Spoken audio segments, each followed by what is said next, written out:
I'm gonna start by just saying we know that's a quality team, but I think one of the best parts of the start of the game today is we have a mental performance guy, Dr. Mondo, and he did a great job of bringing perspective to the girls of saying, I think it was 96 days ago we played this team and we are a different team.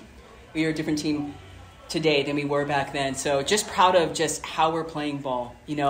Every part of the game. We're pitching, we're hitting, we're defending. And the goal is to obviously be your best at this point, but I couldn't be more proud. It was spread out throughout the team. There were just great plays, big time hits, but I think all of it starts with Maya Brady sending the message with her first at bat that we're here to play. And I think it started, everybody wanted to hit, which I think really allows for us as coaches to be able to say, it's going to be a really fun that we're on attack mode. So I'll just say this, game one, it's always the biggest one. We've got to be able to appreciate tonight, get some rest, and come back, because I guarantee you there'll be a dogfight tomorrow. Coach, when you have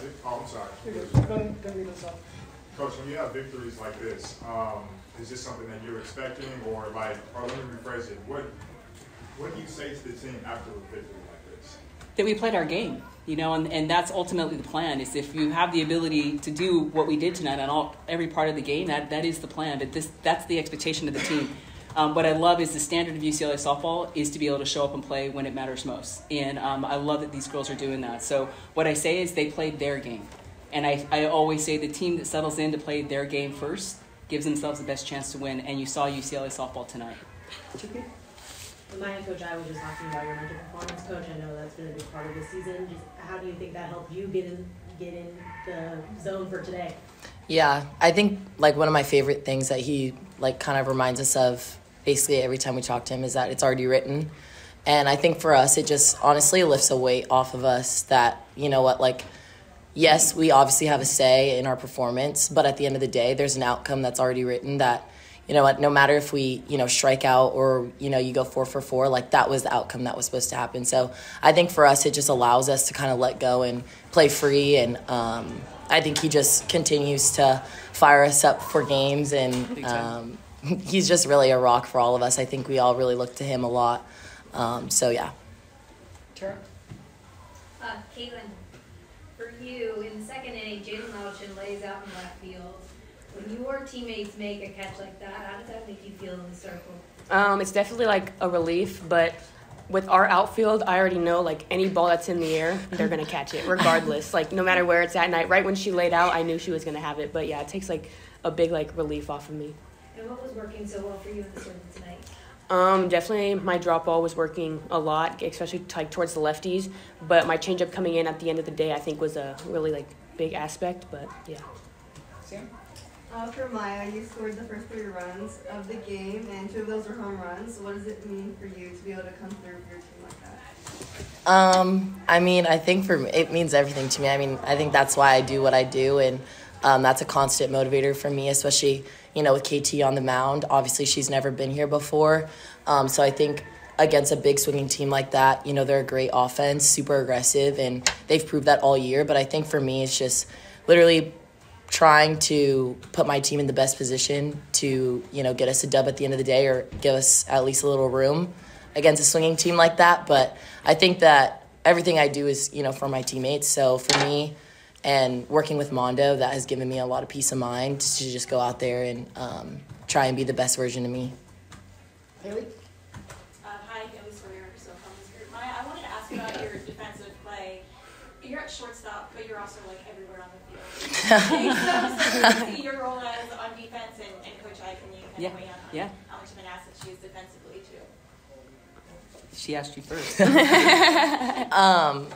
Again, I think it's just me trying to, be free and be the best version of myself and just have fun. And when I'm loose and, laughing and able to enjoy myself on the field, I think crazy things can happen. And it's stuff that we practice. I think Coach Lisa does a great job of allowing, the infielders to be super creative throughout, practices and stuff. And so I think it's honestly just a culmination of, all the hard work that she pours into us, but also just having a lot of fun and trying to enjoy every one of these last moments with my team.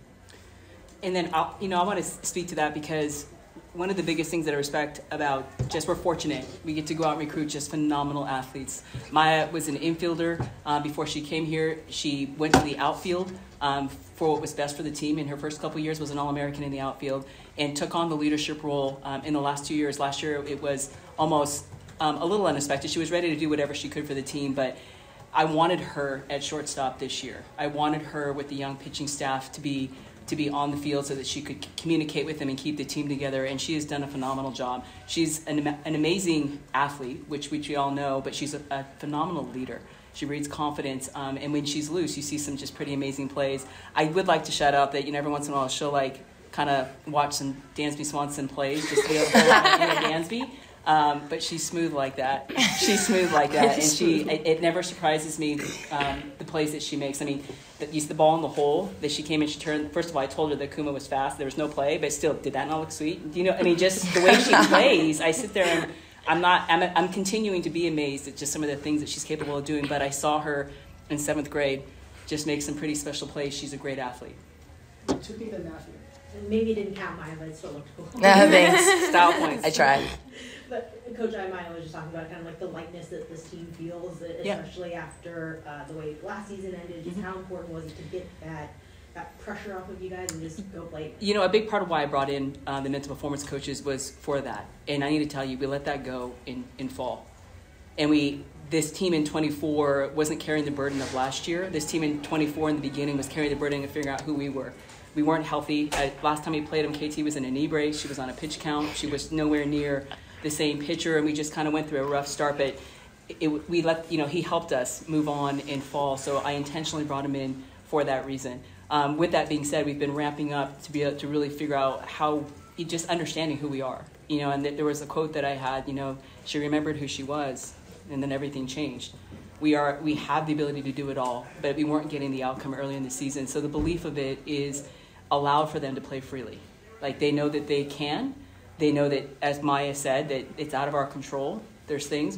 Tessa hit some hard balls. They hit some balls tonight, and they were outs. It's like we understand our sport. So that has freed up, the pressure of what we need to do. Or for UCLA, they're just playing ball, which I love. And we're at our best as a program when you get great talent that is willing to do anything for the program. They have each other's backs. If they play freely, man, we see some serious Bruin magic. And tonight was a night, big night. Game 1, Super Regionals against a quality opponent. I'm so proud of just how they played, and it was fun to watch. It definitely was. We're going to Matthew, we have time for 2 more questions after that. Coach, offense firing on cylinders. Yep. Jordan and Sapp continuing. Yeah, huge. Can you speak to their performance and what you see from them? But I think a big part of it is, first of all, I credit our coaches. We've brought in even some great. Just Lisa's transitioned into hitting, so we brought in some consultants that Lisa's been working with as well. But they're prepared. So, we know what Maya Brady can do, and she continues to do it, and it's so impressive to watch, Maya and Shar do those things. But with UCLA softball in the history, as long as I've been here, we're at our best when the bottom half is taking care of it. And Jordan, it was funny, I had a conversation with her before that at bat because, you can see that they can pitch around certain players. Megan Grant, when she does get a good strike, I look forward to that. But they're kind of pitching around, and Jordan has been a great hitter in that situation. Just being able to know they're pitching on Megan, and then she comes, and the Savvy Pola is. I actually talked to her on April 1st, and I was like, beginning part of season, because she's one of the most consistent hitters we've had in this program in her first 2 years, and she kind of flipped it and she went to work. So it's no surprise to us, but it's also a big part of the strength when the bottom half gets it done. That allows for, you feel the momentum building of coming back up to the top. So, yes, Jordan, Savvy, Tessa, Nelly even has the quality walks, don't go down as a hit, but that walk is huge to be able to load the bases. Those things create pressure and allows the lineups to turn over. So, yes, credit to them, definitely. We'll go to Paige Halstead over here. Paige Halstead? Oh, my gosh. Hi, Paige. That just made my day. My question is for Kaitlyn. Obviously, you dominated today in the circle. As a freshman, sometimes it's tough to be on a stage like this. What keeps you so calm? I'm just curious. Definitely Coach I saying take Debbie's. I've actually taken that into consideration. Before every pitch, I just take a Debbie, and it just makes me reset everything. I feel like it just makes me pitch loose, because when I pitch tight, it's just not good. So honestly, I think taking Debbie's is my biggest thing that I do. What's a Debbie?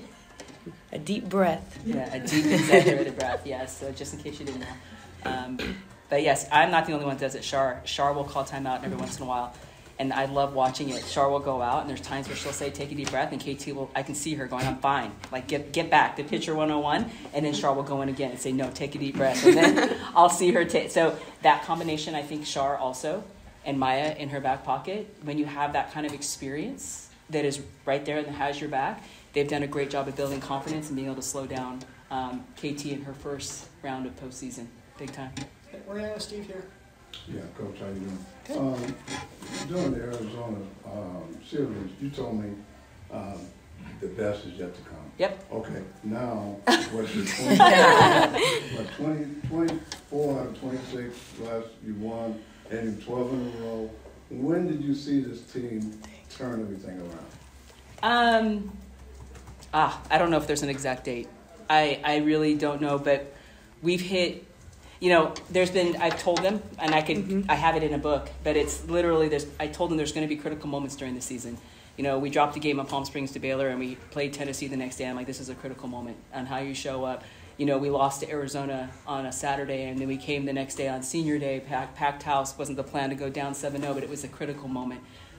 You know, there's so many. We were down again in the Pac-12 tournament. You know, there were just critical moments. So I can't put it on any one thing. But the most important thing is I say so many things have happened. It's not the drama of what happened, but it's what you do next. And this team does a great job of getting to the next pitch with a strong belief that they can wipe it and they can go. And I'm repeating myself on saying that because we've learned that. We've had to, the hard way. It's been traumatic and dramatic and devastating. There's been a lot of tears this season of frustration, but we finally got to a point where whatever happened, getting ready to do what's next has become empowering. And they create momentum, there's confidence, they have each other's backs, they're having fun when they're playing, and like I say, we're just playing our best ball right now because there's been a belief that our best is yet to come. We've talked about it, the storms are brewing, it's here. I love that we're playing great softball.